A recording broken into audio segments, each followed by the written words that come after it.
खुलुमबाय बिटिआर गभर्नमेन्टनिफ्राय गासैबो रायजो राजानिसिम आङो माखासे मावखांनाय आरो मावनो लानाय हाबाफारिनि सायाव फोरमायनो सानदों। थांनाय 15 डिसेम्बराव समायखिरा लानायनि उनाव बिटिआर गभर्नमेन्टनि खामानिया एफायै जागायदों। नाथाय जानुवारि मासनिफ्राय जोङो माखासे खामानिखौ आखायाव लादों आरो बेखिनि समाव गिबियावनो जोङो थांनाय 17 बोसोर बिटिसि गभर्नमेन्ट सामलायनायाव जिफोर डिपार्टमेन्टफ्राव माखासे जेंनाफोर जानानै दङमोन बे जेंनाखौ बोस्रांनो थाखाय नाजानाय जादों आरो बे जेंनाफोरखौ बोस्रांनो थांनायावनो जोङो मोननो हादों थांनाय गभर्नमेन्टआ 2300 करोड़निख्रुइ बांसिन रांखौ बिथांमोना लायबिलिटिस एबा दाहार खालामनानै गालांदों। बे खामानिफोरखौ मोजाङै मावफुङाखै। बिनि गेजेराव बांसिनानो पिडब्लिउडिआव 900 कौटिनिख्रुइ बांसिन रांखौ बिथांमोना दाहार एबा लायबिलिटिस खालामनानै गालांदों। बिनि उनाव सिडि फान्ड जायखौ आगोलनि सिबा नायोमोन बे चिफ डिस्क्रिशनारि फान्ड होनानै बानायदोंमोन बेवहायबो 400 कौटिनिख्रुइ बारा रांखौ बिथांमोना दाहार खालामनानै गालांदों। दा बिनि अनगायै मोनफ्रोमबो डिपार्टमेन्टआव जाय डिपार्टमेन्टफ्रा बारा सुबुंनि गोनांथि नङा बेफोर डिपार्टमेन्टआवबो 40 कौटि 50 कौटि 100 कौटि गाहाम रां दाहार खालामनानै गालांदों। दा बियो जोबोद मोनसे जेंना जादों बिटिआर गभर्नमेन्टखौ सामलायनायाव। दा कर'ना भाइरासनि उनाव गासैबो थासारिया सोलायदों। दा बेखिनि समाव जोङो गभर्नमेन्ट दाजेननायनि उननिफ्रायनो माखासे खामानिखौ आखायाव लादों आरो गिबिसिन खामानि मावदों जोङो अनलाइन जि ग्रिभेन्सेस पर्टेल मोनसे खुलिदों जेराव मानसिफ्रा रायजो राजाफ्रा फन खालामनानै बिथांमोननि जेंनाफोरखौ फोरमायनो हायो आरो दासिम जोंनियाव बेबायदि हाजार जेंनाफोर टेलिफननि गेजेरजों जोंनिसिम फैनो हादों आरो बे जेंनाफोरखौ मोनफा मोनफा जोङो नायबिजिरनो आखायाव लादों। बिनि गेजेराव दङ पिएमवाइनि न'आ सोरनियाबा हाबदान जानानै दङ, सोरबा जब कार्ड मोनदों नाथाय जेबो खामानि मोनाखै, सोरबा रेशन कार्ड मोनाखै। बेबायदि गोबां जेंनाफ्रा बिथांमोननियाव ज' जानानै दङ आरो बेखौ लानानै बिथांमोना जोंनो फोरमायहरदों आरो जोङो मोनफा मोनफायै मावनायनि थाखाय जों आखायाव लादों आरो रायजो राजाफोरखौ आं खावलायदों बिथांमोना जोंनो बेबायदि जेंनाफोरखौ फोरमायहरबाय थायोब्ला मोजां जागोन। फरायसालिफोर जि प्रभिन्सियेलाइज खालामनायनि खोथा दङमोन बेखौ लानानै आसाम सरकारनि लोगोसे बिटिआर गभर्नमेन्टआवबो जोङो 2160 जोंनि माखासे टिचार्सफोरखौ रेगुलाराइज खालामनायनि थाखाय जोङो खामानिखौ आखायाव लादों, मावफुंनाय जादों आरो अलरेडि माखासे भेन्सार स्कुलनि टिचार्सफोरनो बे एपइन्टमेन्टखौबो राननानै होनाय जाबाय। हा पाट्टानि खोथा, गुबुन हारिफोरजों लोगोसे जोंनि हारियाबो गोबां हा गैजायै सुबुं दङ आरो हा गैजायै सुबुंनि अनजिमाया बांनायनिफ्राय बांदों।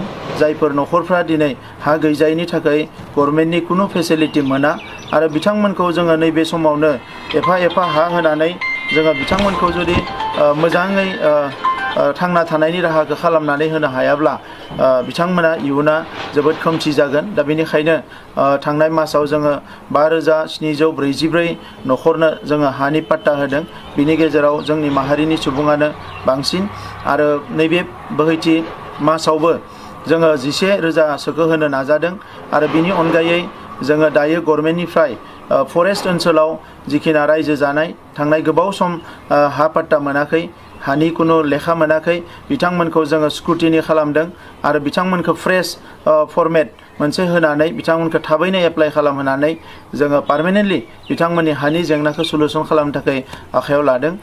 आसाम गभर्नमेन्टनिफ्राय गुडउइल मिशन मोनसे मोनदोंमोन जोङो आरो बे गुडउइल मिशनाव 700 किल'मिटार लामा गोदान बानायनाय आरो फाहामनाय बे हाबाफारिया सोलिगासिनो दङ। बिनि टेन्डार होनाय बायदिसिनाफ्रा जोबजोब्बाय। दा थाबैनो बे गामि थांनानै गुसुं लामा एबा माखासे गोलाव लामा गामि ओनसोलनि लामाफोरखौ थाबैनो लुफुंनो थाखाय एबा मोजाङै बानायफिननो थाखाय सरकारनिफ्राय बिथोन होनाय जादों। क'क्राझार टाउनखौ गोबां समनिफ्रायनो क'क्राझार होननानै बुङोब्ला बड'लेण्ड होननानै बुङोब्ला मानसिफोरा मोनसे भायलेन्सनि जायगा, असान्तिनि जायगा होननानै सानोमोन। दा गोदान गभर्नमेन्ट फैनायनि उनाव मोनसे सान्ति गोजोननि एकर्ड जानायनि उनाव नैबे समाव जोङो क'क्राझारखौ जोङो मोनसे पिस सिटि हिसाबै गोजोननि मोनसे जायगा हिसाबै जोङो पिस सिटि होननानै फोसावदों, गोजोननि मोनसे टाउन होननानै। आरो बे मेसेजजोंनो जोङो क'क्राझारजों लोगोसे सारा बड'लेण्डखौ मोनसे पिस एरिया हिसाबै जों गायसननो थाखाय आखायाव लादों। एनडिएफबिनि एकर्डनि गेजेरजों रिहेबिलिटेसना जालांबाय, नाथाय माखासे बेवहाय दंबावो। सेकेन्ड फेजनि थाखाय गभर्नमेन्टआ खामानि मावबाय थादों आरो थाबैनो सेकेन्ड फेज जि एनडिएफबिनि रिहेबिलिटेसन बेखौ गभर्नमेन्टनिफ्राय मोनगोन। जोङो बेखौ गभर्नमेन्टजों कन्टेक्ट खालामबाय थानायाव रायलायबाय थानायाव मिथिनो मोन्दों। आरो जिखिनि जोंहा मार्टियारनि खोथा दङमोन, बे मार्टियारफोरनो अलरेडि माखासेनो 5 लाखै रां होनाय जादों, नाथाय माखासे मार्टियारनि लिस्टफोरखौ सर्टिं खालामबाय थानायाव एसे गोबाव जानायलाय गोबां जोंहा मार्टियार न'खरफ्रा दिनैसिम जेरैबायदि मोननांगौ बेबायदि मोनजोबनो हायाखै। दा बेखौ थाबैनो मोनफुंनो हानायनि थाखाय जोङो खामानि मावबाय थादों। आरो बेजों लोगोसे बड'लेण्ड सोमावसारनायाव भलेन्टियार फर्सनिफ्राय लानानै बिएलटिनिफ्राय लानानै एनडिएफबिनिफ्राय लानानै गोबां जोंनि माखासे मावथि बिबानगिरि दैदेनगिरिफ्रा दिनै अनसुंथाइ मोनैनि जाहोनाव गोबां खस्थ' जादों संसार सलायनायाव।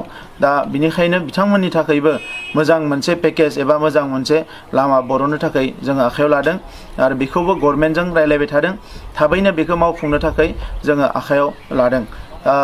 मानगोनां रायजोफोर, बिटिआर जि एकर्ड डे बेखौ जों फालिखांबाय आरो बे एकर्ड डे फालिनायावनो माखासे भारतनि नखर मन्त्रि बिथां अमित शाहया माखासे मानि प्रजेक्टखौ बेयाव बेखेवलांदों। बिनि गेजेराव दङ तामुलपुरनि मेडिकेल कलेज, बाथौ हारिमापुरि, Bodoland institute of rural development Gossaigaon, polytechnic आरो भकेसनेल इन्स्टिट्युट चिरां, बाक्सा, अदालगुरि आरो क'क्राझाराव मोनब्रै, खेराइसालि सेन्टार मोनसे फेसाव बेखेवदों आरो बेजों लोगोसे गरखा भबनखौबो बिथाङा बेखेवलांफादों। दा बेखिनि समाव गोबां खामानिखौ आखायाव लादों आरो माखासेखौ मावफुंबाय। नैबे मासनि गेजेरावनो मोनब्रै जिल्लायाव पलिटेकनिकनि अन्थाइ खाम्फा गायसननाय जागोन आरो पलिटेकनिकनि जि मोनसे फान्ड मोनफुंनांगौ बेखौ एनइसिनो अलरेडि जोङो प्रजेक्टखौ साबमिट खालामबाय आरो बे प्रजेक्टआ गभर्नमेन्ट अफ इन्डियानि एनइसिनि प्रजेक्टनि गेजेरजों बियो जाफुंगोन। दा बेनिखायनो गुबुन गुबुन जिखिनि इन्स्टिट्युट दङ बेखौबो जोङो गभर्नमेन्ट अफ इन्डियानो अलरेडि फाथायहरबाय आरो बियो थाबैनो लुफुंजागोन होननानै आङो मिजिंथिदों। मानगोनां रायजोफोर, नैबे समाव जों बेखौनो हास्थायदों कि गोलाव सम जोंबो सोमावसारनायाव बाहागो लाबोबाय, हारिनि मानसिफ्रा सोमावसारनायाव बाहागो लाबोबाय। नैबे समाव गोबां मानसिफोरखौ एसे आनरेस्ट जानाय बायदि नुदों। दा बेवहाय जेबो आनरेस्ट जानांगौ गैया। सिस्टेमखौ जोङो थिग खालामनानै लाग्रोनो हायोब्ला गासैबो खामानिया थिग जागोन आरो थांनाय समाव सिस्टेमखौ मोजाङै खालामनायनि थाखायनो जेरैबायदि जोंहा अनसुंथाइफोर मोननांगौ, गोरिब गुन्द्राफ्रा जौगानायनि खामानि जेरैबायदि मावफुंनो हानांगौ बेफोरखौ मावफुंनो हायाखै। जों गभर्नमेन्टआ माखासे गोरिब गुन्द्राफोर रायजो राजाफोरनि थाखाय लानाय स्किमखौ लानानै आङो गाबोनो रायजो राजाफोरनो फोरमायगोन।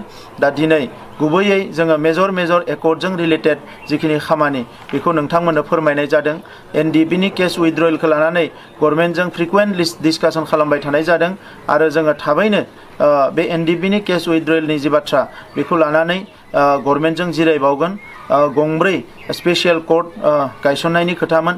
दा बेखौ लानानै हाइकर्टजों सावरायबाय थानाय जादोंबाबो हाइकर्टनिफ्राय दासिमबो बिथांमोना बिनि एप्रुभेलखौ हराखै आरो बिनि थाखायनो जोङो गभर्नमेन्टखौ फ्रिकुवेन्टलि नारसिनदों आरो बेखौ थाबैनो बे हाइकर्टआ बेखौ जुदि होयोब्ला थाबैनो स्पेसियेल कर्टखौ गायसननांगौ आरो माखासे नान हाइनेस जि क्राइम दङ बेखौ रिजल्भ खालामनायनि थाखायबो खामानि मावनो थाखाय जोङो गभर्नमेन्टखौ नारसिनदों। दा बेनिखायनो एकर्ड इमप्लिमेन्टजों लोगोसे मोनसे गोजोननि थासारि लाबोनो थाखाय नाजाबाय थानाय जादों आरो रायजो राजानि अननायाव जोङो बेफोरखौ गासैखौबो थाबैनो मावफुंनो हागोन होननानै आं मिजिंथिदों। गोजोन्थों।